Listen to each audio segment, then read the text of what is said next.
who gave the ultimate sacrifice for us. All the wounded warriors out there who left pieces of their body and soul in a war-torn country on a battlefield far, far away between good and evil. And again, we're a patriotic state, and we will prove it in the days going forward.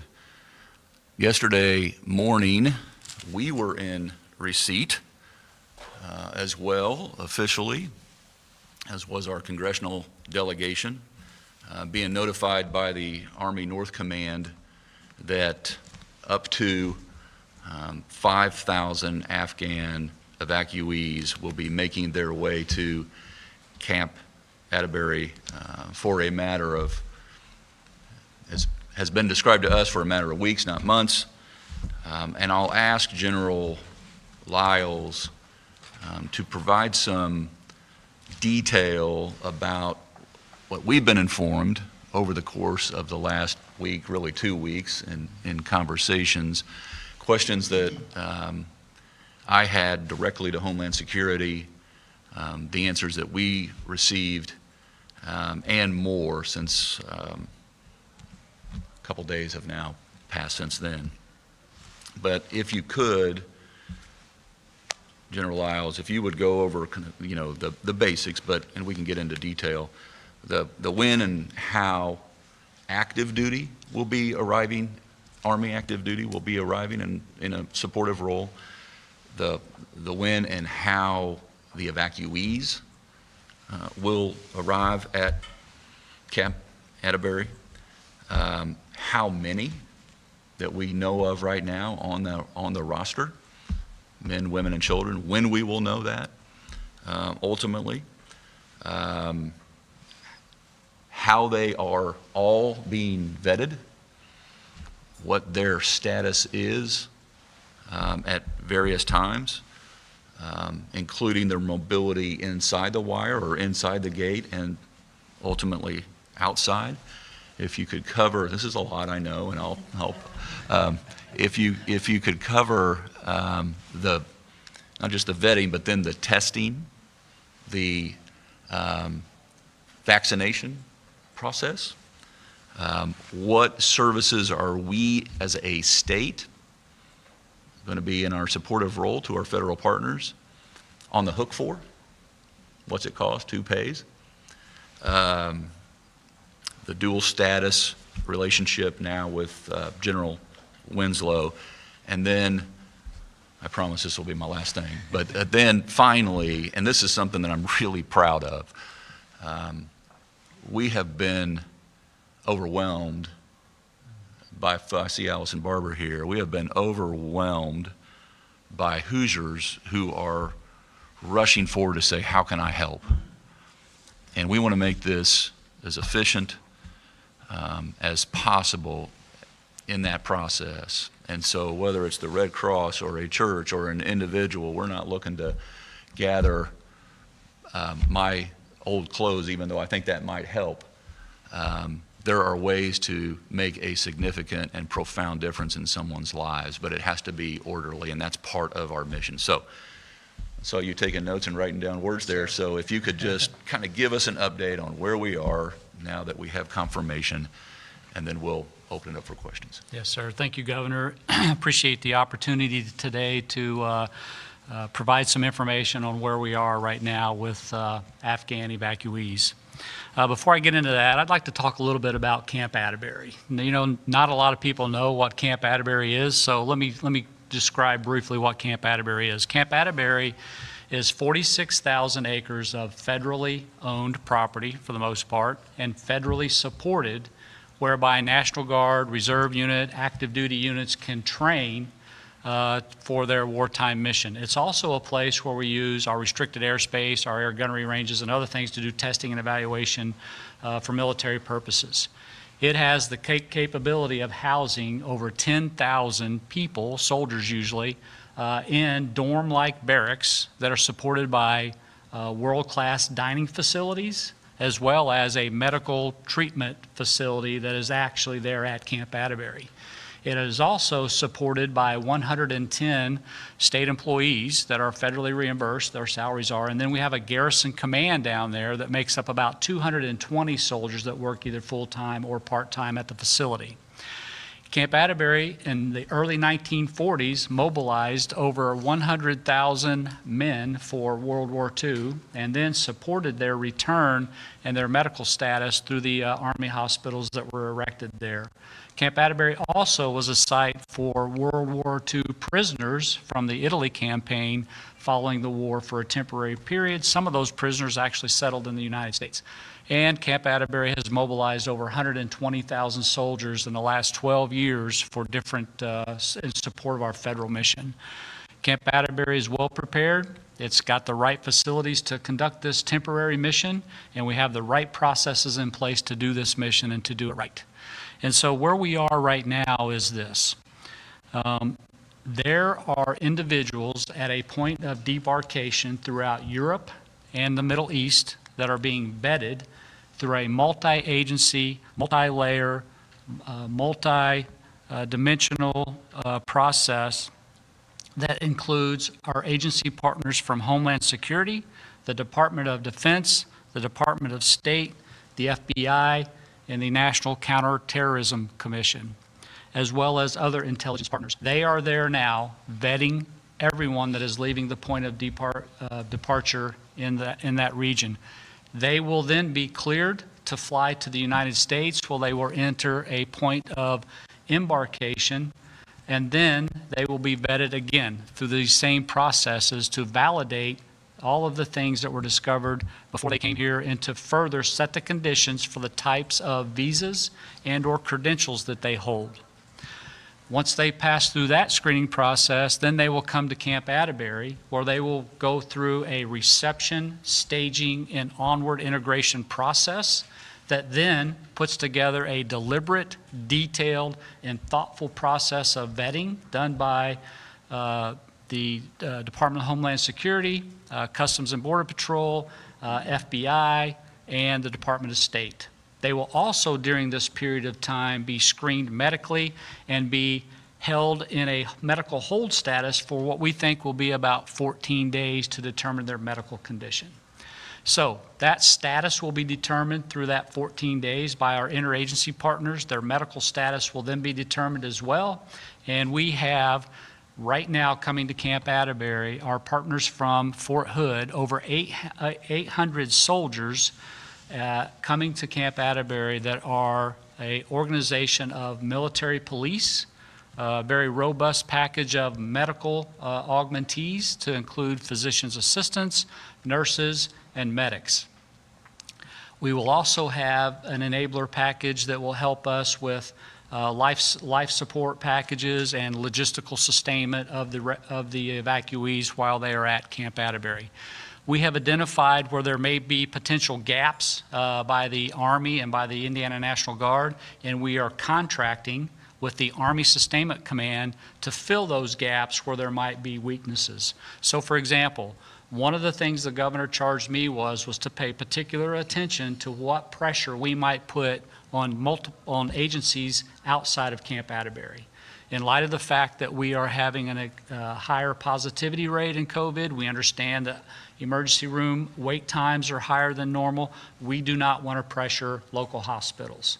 We have also partnered with the local community, the Edinburgh Police Department, Columbus Police, Johnson County Sheriff, and others, to build a partnership to understand what security concerns could potentially arise and how we might react and anticipate those concerns. So we have set the conditions with the enabler package. That is an active duty package. It came with an active duty general. And because of that, in our partnership with the National Guard, we are appointing a dual status commander down there, Brigadier General Tim Winslow. He will be the dual status commander that will be responsible for oversight of all the activities at the facility. I feel very confident in the enabler package that they are sending us that we will be able to accomplish our mission in a very robust manner.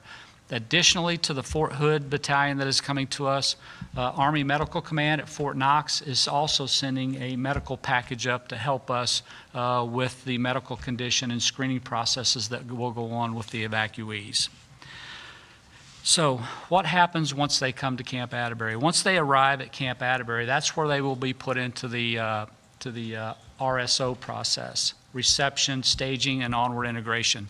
That process will greet the evacuees, and then we will put them through a series of medical screening requirements that will be done by our medical enabler packages, as well as our partners from Department of State, Homeland Security, and Citizens and Immigration that will be on there as well to continue the vetting process. We have identified potentially a cohort of evacuees that may have COVID. So they will receive 3 COVID tests en route to Camp Atterbury, 1 at point of departure in Europe or the Middle East, 1 when they hit the point of entry at either Dulles or Philadelphia, and then again at Camp Atterbury by our medical providers. Additionally, if there are signs or symptoms of COVID once they arrive, we will be able to test and treat them accordingly. And we have predetermined sites for quarantine or isolation, things of that sort. So we have been talking with Fort McCoy and Fort Pickett. I was on the phone with the Adjutant General from Virginia this morning, getting lessons learned. They've been doing this for about 10 days now, so we have some lessons learned from them. How long will they be at Camp Atterbury? And so this is what we believe is unfolding now, and this is in concert with our discussion with the Director of the Homeland Security personnel. We believe that there will be what I would describe as a 14-day process, about 14 days of a medical screening process once they land, once they come to Camp Atterbury. We will do that. There will also then be a vetting process that will determine what status they are in, and commensurate with that status will determine their ability to leave Camp Atterbury. The Director of Homeland Security described it as, once we get through the medical screening process, single-digit weeks, the non-governmental organizations who are already calling and we're already synchronizing that effort will come to Camp Atterbury, and dependent upon their visa status and where they are in the vetting process, will then resettle them throughout the United States. And so that's what we think will happen once they come to Camp Atterbury, once they go through that medical process. Single-digit weeks is what's been described to us. We are fully capable of going beyond that if it's necessary. Right now, our planning assumption is to plan for 5,000, and Camp Atterbury is well equipped to do 5,000. We think they will start flowing sometime later this week, maybe early next week, still to be determined.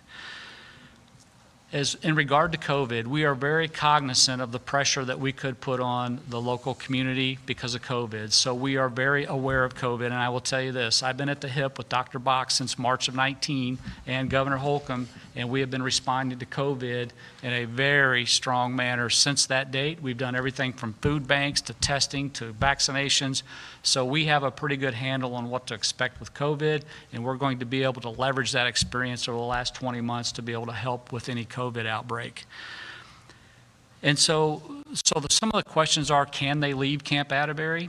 That is all determined upon their visa status, which is determined by our interagency partners. So depending on what their status is will determine on how the non-governmental organization comes in and takes them and actually helps them get resettled in the country. So that will determine that. I'm looking to see if I missed anything that the governor outlaid was cost. So there is no burden on the state for this. This is a complete federal mission. And so the federal contracting that's coming in is coming through a variety of agencies. There is funding from the Department of State. There is funding from from Department of Homeland Security.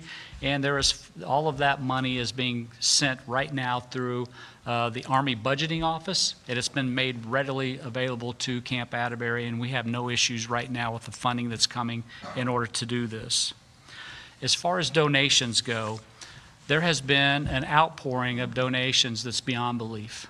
It truly is amazing that all of the Hoosier care and kindness that's on display right now really makes me proud to both be a Hoosier and an American.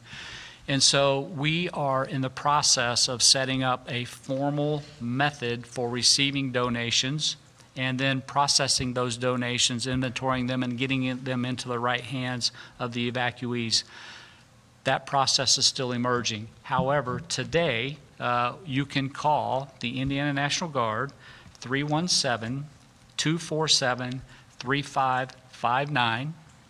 And Ms. Laura Martz will take your information and take your efforts to help. And then once we build this apparatus to help with this outpouring of kindness and love, we will make sure that we get your information into the right hands. Will you repeat the most popular Laura's phone number in the state Yes. of Indiana again? I will. 317-247-3559. And she is there and ready to take your information and to help put this into a database that then we can get it into the right hands of the right organizations that will lead the effort on donations. The other thing that I want to talk about a little bit, and Governor, you may want to amplify this, is yes, Camp Atterbury is a temporary facility to house evacuees that will be processed by national non-governmental organizations for onward integration into America. But it's deeper than that with this governor. He asked me, what can our state agencies do to help beyond just the Army processing, the Army reception and staging and onward integration plan? How can BMB help us? How can we be kind to these evacuees to repay them for what they paid for us for over 20 years of support in our fight against the Taliban? How can the Department of Health leverage their refugee directorate to help? How can FSSA help? So we're going to explore that, and we're going to deepen this cause, and we're going to try to help them become assimilated into America and to become Americans just like the rest of us. I think I hit all. I learned a long time ago, sir, if it's more than 3 tasks, I got to write them down, and I think I got them all. So, yes, sir. I think you did. Happy to open it up for any questions, but I think the 3 key words is this is a mission, time sensitive, it's a process, and it is temporary until it becomes not, until it becomes, as you just alluded to, this outpouring of Hoosiers who want to help, whether it be churches, individuals, businesses. I can't tell you how many businesses have said, when can I start hiring? And this day will come, but we've got a mission to complete before we get there. With that, I'll open it up to any questions you might have. Eric Berman from WIBC. Oh. Thank you. Morning, gentlemen. Good morning. What is, 2 questions. First one, though, what is Indiana's capacity and willingness to accept evacuees for permanent residency as opposed to the temporary housing? There is a process that has to be conducted first and foremost, and as General Lyles just stated, we want to be there on the back end of that process to welcome these evacuees to permanent freedom. And little did I know when I started talking about our mission, our efforts ongoing to be one Indiana for all, that it would expand my initial definition. But I do believe that folks will fall in love with Indiana as much as we have. And I hope some of this talent stays close, understanding that many of them will have familial draws around the country. And so that's where the NGOs become really important, and our state will be there as part of the process. Second, if you'll allow me to go off topic for a second, you have an executive order expiring today. You said you were talking. Oh, that's right. I'm sure it's in the date book notifications. Walking and chewing gum. Yeah. What's the status of that? And if that's still pending, can you elaborate on what you're discussing with the healthcare stakeholders? Well, it's pending, but for not very long. It will be hot off the press, so to speak, in a matter of hours. Can you elaborate on what's being discussed to shape that? We just want to make sure that to the extent that the state can help hospitals in this latest surge, that we're there. and we want to be smart about it, and we don't want anything to be counterproductive or overlook anything. And so we took time to sit down, huddle up, and bought a few more days. It'll end up not being that 48-hour period, but it'll be out on the street shortly, and I don't think you'll be surprised by anything. Thank you. Next is Rob Burgess from the Wabash Plain Dealer. Hello, good to be with you this morning. Good morning, Rob. Morning. I had a question for the General and one for you, Governor. General, will this cause strain on the National Guard's pandemic response that's already in progress? Are you going to have to pull people away from vaccination and testing sites to help deal with this? And Governor, just real quick, have you given any thought to reinstating the mask mandate given the recent rise in cases in the state? I'll answer my question. It's Wednesday. No. Thanks for the question. So as far as our COVID response goes, we continue to partner with Indiana Department of Health. Right now, we have soldiers that are helping Dr. Box with her effort to rid the state of COVID, and we see no risk to that operation. Indiana National Guard is the 4th largest Guard state in the nation. We have a very strong and robust capability to help with both missions. I have outlined our priorities of effort. Our priorities of effort are to COVID and then to this mission, and there will be no gap in service to COVID operations. Next question is from Rich Nye, WTHR.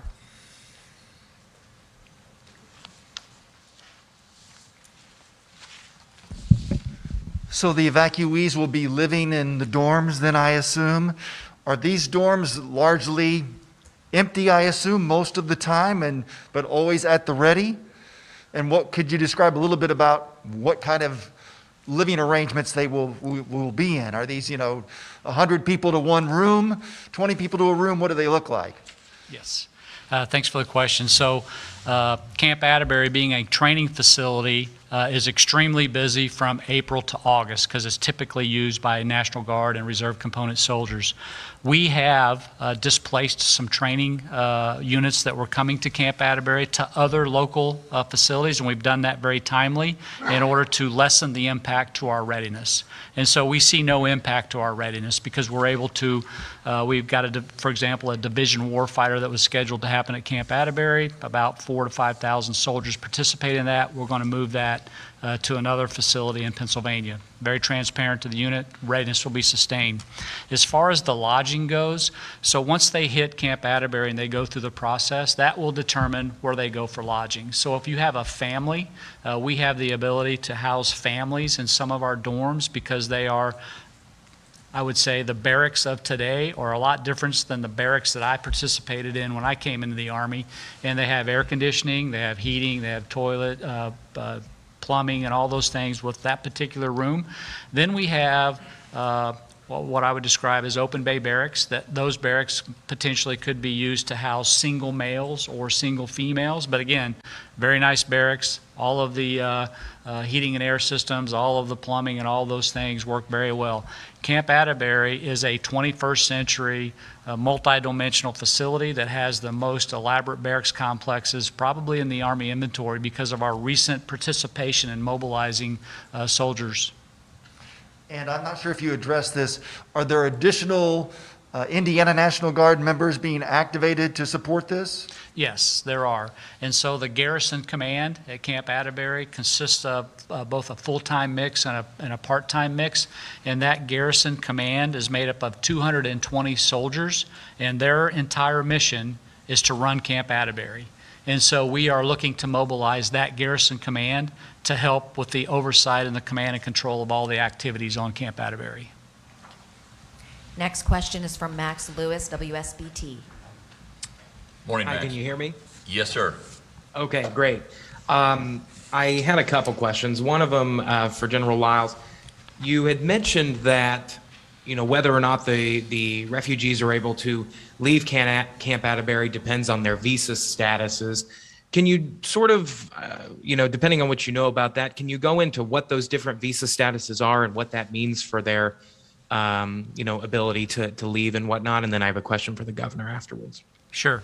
So the visa statuses are special immigrant visa, and a special immigrant visa comes with certain rights to actually leave Camp Atterbury after the 14 days of medical screening because they have been vetted properly to allow them to leave Camp Atterbury for that particular reason. Then there are priority 1, priority 2, or other levels of visa that will determine when the evacuees can actually leave Camp Atterbury. We have certain cases at the other facilities that have received the special immigrant visas. They come in, do their medical quarantine, and then they are quickly picked up by family members, or they are quickly retrieved by a family member, and they move and integrate in with their families. Then when you talk about the priority 1, the priority 2 that requires perhaps a little more vetting, that goes on at Camp Atterbury by our agency partners, and then you determine those statuses, and then you also determine, do these evacuees have families? Do they have contacts? And that'll be all for the non-governmental organizations to determine. Okay, thank you. And just a quick follow-up. I don't know if you addressed this. Will the refugees be offered vaccines when they get to the camp? Absolutely. So one of the things that we're working through right now is offering the COVID vaccine, as well as administering all of the required immunizations that are mandatory for becoming a visa holder. And we're working with our state partners or our agency partners right now to determine what those requirements are, and we are fully capable of administering all of those vaccines. And then, Governor, I know you had just said that you have no plans to institute the statewide mask mandate. But as far as mandating masks in K through 12 schools, I know we've heard a lot from area school districts who have had, huge numbers of people, kids quarantining, and hospitals, children's hospitals are filling up with sick kids. I wondered if you've given any thought to that particular mandate in schools. No, we heard loud and clear from locals that they wanted this to be a locally mandated, fully support it, understand it. It's regrettable that so many of our kids are out of the classroom on any given one day. It's not just regrettable, it's avoidable. And to the skeptics or unbelievers or deniers, I would just plead to look at the facts, to look at the numerical data that shows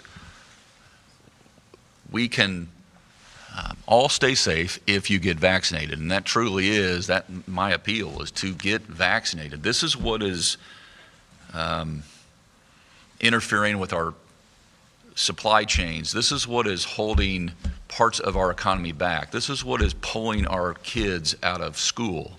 And while we have 3.1 million some who are vaccinated, that the balance leaves a lot to spread, and that is having an adverse effect on others, not just potentially yourself, but others, and our economy, and our kids' education.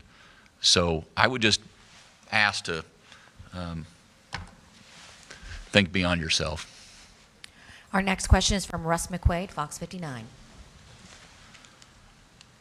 For the general, when you talk about the offer of COVID vaccines and other vaccinations, should I assume that also includes a medical vetting, a determination, and potential vaccines, let's say for polio and measles? Yes, sir. And then can you explain for us what's going on inside the wire at Camp Atterbury today as far as site preps, as far as troops arriving, and is there an opportunity for us to get in there and shoot video? So for the last 2 weeks, we got a warning order that this could potentially happen, and we've been working with Army Sustainment Command to build the contracting capacity to fill the identified gaps. So they're there right now doing that today. Additionally, the 27 Cav from Fort Hood, Texas is flowing in today, and they should all be on the ground by midnight tonight. As well as we should finalize the contracting pieces that are necessary to house up to 5,000 evacuees. Out of respect for their privacy, we want to respect their privacy, and for right now, there will be no visitations into Camp Atterbury. However, we could potentially set the conditions for maybe something outside of Camp Atterbury if they are willing to do that. But out of respect for their privacy right now, we are not going to do that. Well, I was looking for access before they show up, so it certainly wouldn't violate anybody's privacy if we go in and shoot video before they arrive. I'd be happy to look, to talk with the post commander there and get back with you and let you know about that. Very good. Yes, sir. Yeah, we just don't want to sacrifice any part of the integrity of this mission, and it's underway right now. And so, privacy aside, I don't want anything to interrupt the mission and the staging. General, you might, and for the record, Russ said shoot video on Camp Atterbury, not shoot. Could you talk a little bit about the medical equipment that will, to his point, be brought inside the wire, tuberculosis, other Right. concerns that we have? He mentioned a couple, but Yes, sir. this is a bigger than just COVID. Yes, sir. So at Camp Atterbury right now, we have a troop medical clinic, and that troop medical clinic is set to handle level 1, level 2 type trauma care. We are going to build that capacity out to build it up to higher levels of care with the Fort Knox medical team, as well as the team that is coming from Fort Hood. And so we will have a very robust package of medical providers to help with treating and evaluating the evacuees. And we, through the experience of the other facilities that are receiving evacuees, know and understand the condition that they will come to us at Camp Atterbury, and we're working very hard to set the conditions to receive them in anticipation of these conditions. Thank you. Our next question is from Jack Springate, WNDU. Good morning. Good morning. I was curious to hear if you guys could clarify, when these refugees, evacuees would be arriving to Camp Atterbury. Yeah. And also, what are the factors that determine, where they may go after that 14-day, quarantine, and then if they are granted the visa that allows them to leave immediately, what are the factors that determine where they go, either in Indiana or the rest of the United States? You want to repeat the when? Yes, sir. So as far as when, right now, our planning assumption is later this week, into the weekend and early next week, we could potentially receive the first 1,000. The conditions are set at Camp Atterbury today to receive 1,000, and so we are working with the Army North Command in order to understand when we will actually start receiving the evacuees, but we're anticipating later this week or into the weekend. And potentially in increments of 1,000. In increments of 1,000 up to 5,000. And Our next question is from wait, I Brandon. think he had a second part. What was? Where will they be resettled? Oh yeah. What's the status? It's like any other case when they clear every hurdle and check every box, then they could be in San Diego, en route to San Diego. Yeah. Some will come with family members in the United States, and they will be quickly reunited with family members. Some will come with no family members, and so it'll be up to the non-governmental organizations to resettle them, depending on their status. Our next question is from Brandon Smith, WFYI. Good morning, gentlemen. Let me ask a quick clarifying question on the idea of them being able to leave Camp Atterbury after that 14-day medical screening. Obviously, permanent, I understand. Is there an idea, clarify for me, can they leave temporarily once they get that approval as well? And if so, how are we handling financial resources they might need to do that, transportation resources, or just help navigating a country they might never have been to? So those things will reside with our interagency partners. So for example, can they leave Camp Atterbury after their 14 days of medical screening, after they've been thoroughly and thoughtfully vetted and we understand what their visas allow them to do? Yes, they can. Everyone that comes to Camp Atterbury, the U.S. government will know who they are. they will have a firm understanding of who they are and what their status is pursuant to their visa. And so what we will do is work with our interagency partners to sit down with them and to describe for them what we have available to them, and all of the services they need are right there at Camp Atterbury, and we feel like that will help them understand that their desire to leave at Camp Atterbury needs to be worked, and the conditions need to be set to do that. And we are working very closely with the local governments and the local citizens to inform them about what we have at Camp Atterbury and the potential that they may leave our facilities. The financial help, the transportation help, all those things will be done by our interagency partners in association with the non-governmental organizations. And then as a follow-up to that, Senator Mike Braun has raised concerns about safety issues, and he said, every local law enforcement in the state needs to know exactly who all of these people are. How much information will local law enforcement get? And when I say local law enforcement, are we talking about just the folks around Atterbury, or are we talking the entire state of Indiana? So for right now, our communications have been with local law enforcement in and around Camp Atterbury. My intent is to let the situation develop a little bit and then to communicate with Doug Carter, the superintendent of police, to set the conditions for him and other agencies to know exactly what's going on at Camp Atterbury. And I actually spoke to him about that yesterday. And we, Brandon, had a call yesterday afternoon with our entire congressional delegation. Our next question is from Abdul Hakim, Indy Politics. Good morning, Abdul. Good morning, Governor. Good morning, General. Governor, question for you. With respect to safety and security of the refugees, obviously Hoosiers are very welcoming. As you mentioned earlier, people want to donate and help. But there's also seems to be a segment of our population that is skeptical, to say the least. And some folks are actually making on social media some rather racist comments. What can you do? What is your message to those folks, and what can you do to guarantee, the safety of these refugees when they come here to Indiana? You want to go through the three-step process. Actually, it's really four in terms of vetting, because to get on the plane in Kabul, there was a low threshold. Exactly. But Yes, sir. So just to reiterate, we know who they are when they come to Camp Atterbury because of this thorough vetting process. The four-step process starts in Kabul with the right credentials to get on the plane. Then it goes into Europe or the Middle East, a very robust vetting process. Then once they land in the United States, again, it's hit again. Then it's hit again at Camp Atterbury. And so we absolutely know who they are. We know what their visa requirements are, and we know that they are safe. We are working very closely with law enforcement agencies to help set the conditions for them to potentially leave Camp Atterbury. And again, Abdul, I would appeal to people's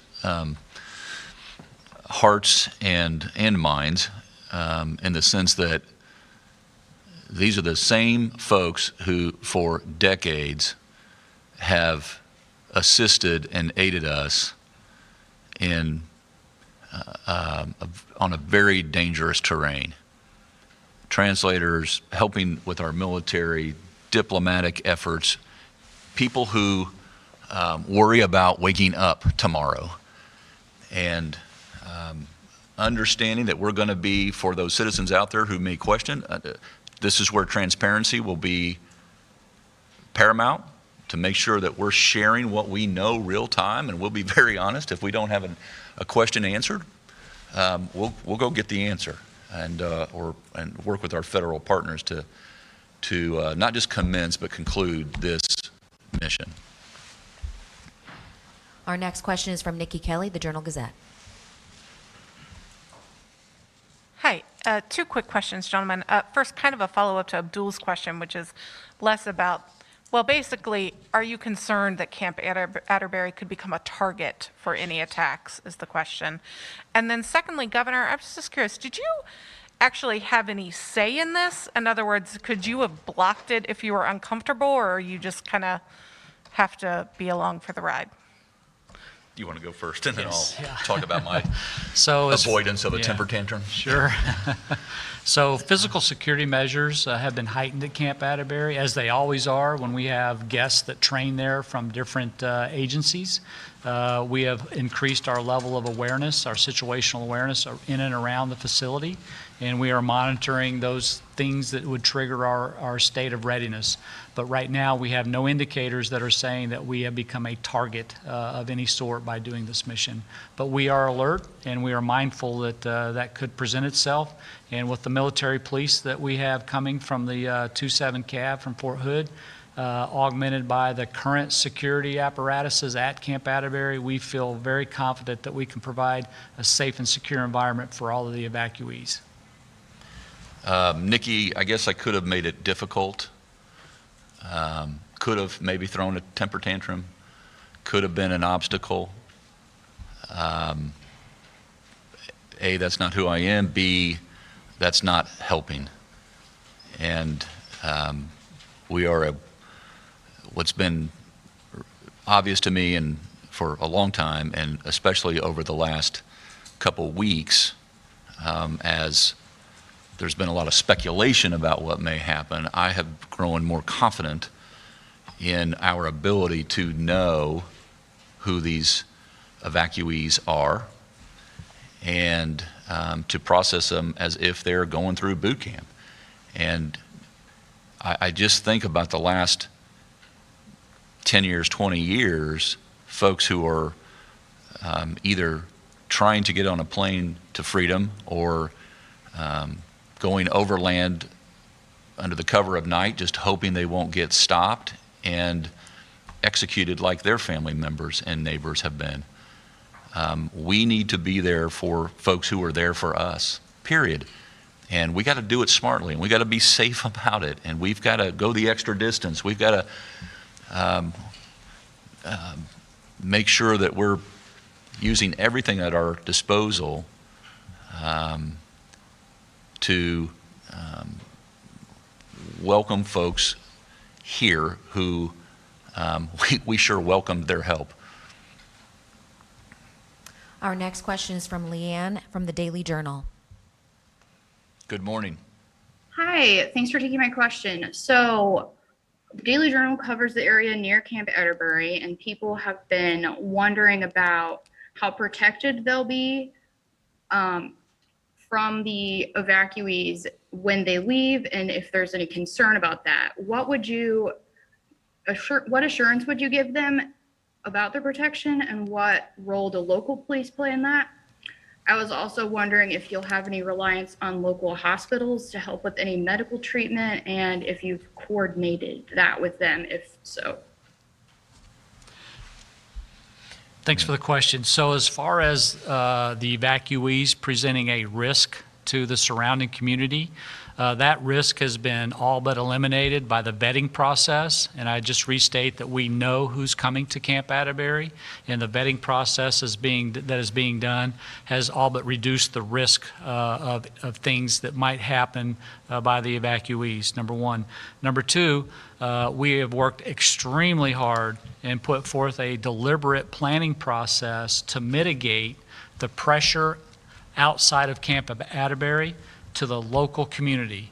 We do not want to put any pressure on Johnson County Hospital or any other hospital in the area, and we're taking measures to stop or to prevent that through contracting regionally to bring medical equipment to Camp Atterbury, such as the necessary x-ray machines for TB discovery, the necessary equipment to do the medical screening processes. All of those capabilities are coming to Camp Atterbury, and I'll tell you, I've been working with Dr. Box and Dr. Kaufman to understand what we think pre-existing conditions might wind up landing at Camp Atterbury, and working very hard to put the right control measures in place to prevent the pressure on outside facilities of Camp Atterbury. In addition to the hundreds of active Army duty personnel coming in for security and some of the to assist and quite frankly lead on some of these efforts. Our next question is from Caitlin Lang, Indy Star. Hello. First of all, I just want to follow up on Nikki's earlier question. Did you offer to use Indiana's services for refugees to the federal government, or did they sort of tell you this was happening? We asked a lot of questions about the cost, who would be tasked. I, at the very outset, said that literally what I've already shared time and time again is I want to aid those who aided us. I don't take for granted what these folks have put on the line for me and our state and our country. Now, having said that, that led to my questions on what is this? How is this going to task us, and how do we partner, just like the Guard does, whether it has to do with COVID or a natural disaster, or this is just yet another mission, and so here we are. And sorry for sounding like a broken record on this. I know you've said that you have no plans to re-implement a mask mandate.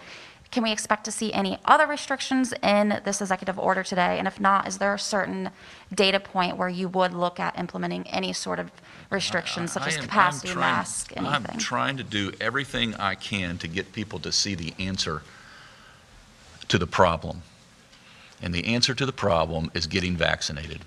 And I hate it that people have to learn that cold, hard fact through death and hospitalization and negative impact to ones they love after the fact. The answer is the vaccine, and the further we stray away from that, now the longer this will take. And there are measures that can be taken according to the local governing body that can assist in your efforts with people who are skeptics or non-believers that the vaccine is the answer. And I applaud those, be it the private sector, be it local government units, who are making those decisions, but not at this time, no, Caitlin. And is there any sort of data point that would drive you to make that decision? I don't have one in mind at this time. Our next question is from Emily Ketterer, IBJ.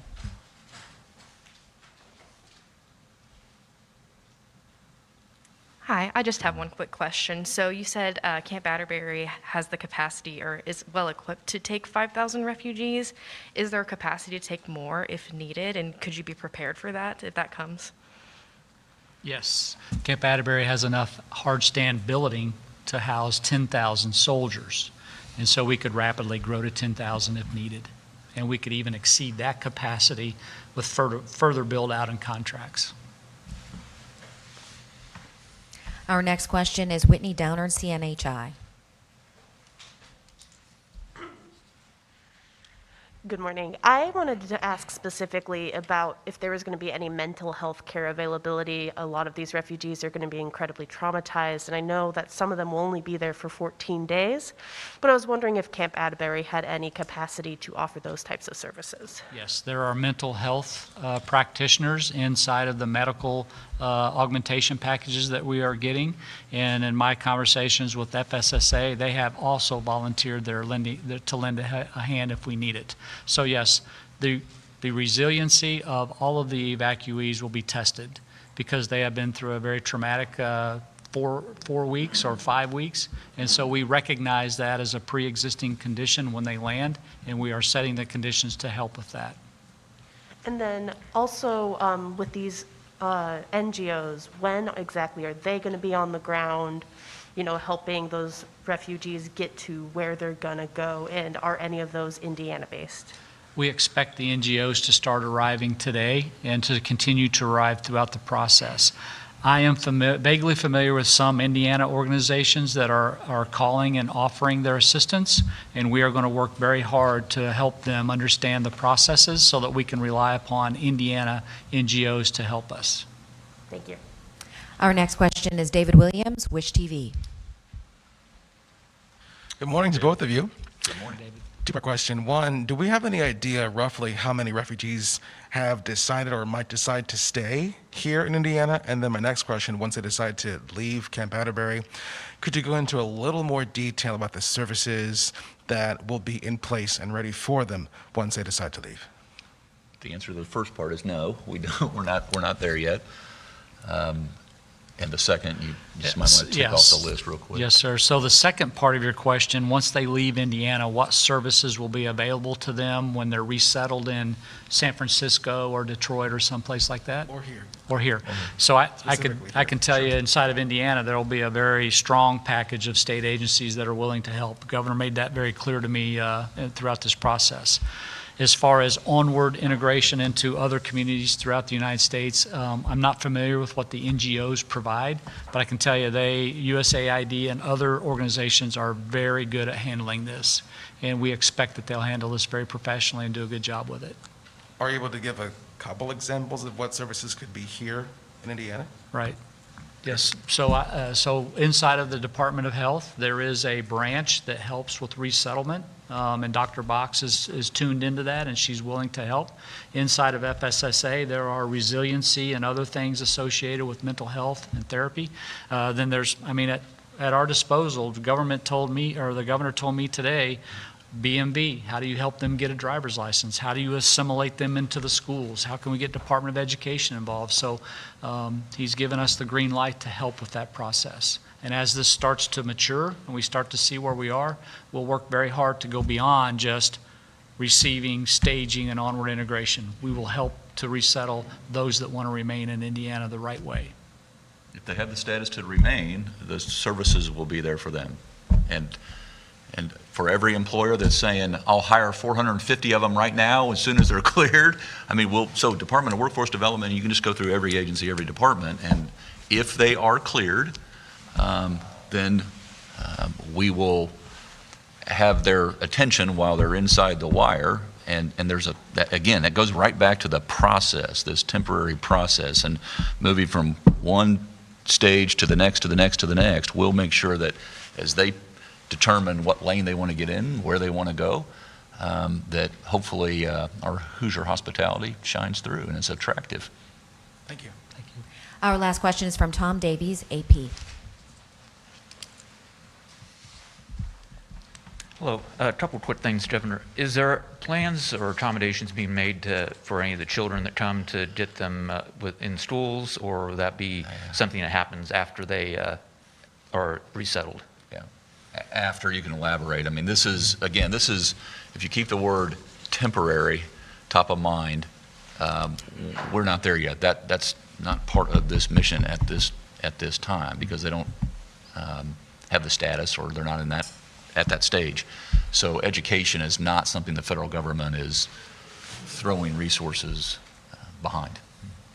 And then my other question is, with the recent strain hospitals that are around the state, is the state taking any additional actions now with your new executive order or other things to assist the hospitals in the situation that they're facing? Yeah, we're working with them in an as timely, real-time manner to make sure when we're seeing the diversions that they do have their resources. But there's no draconian measures where we're saying we're going to suspend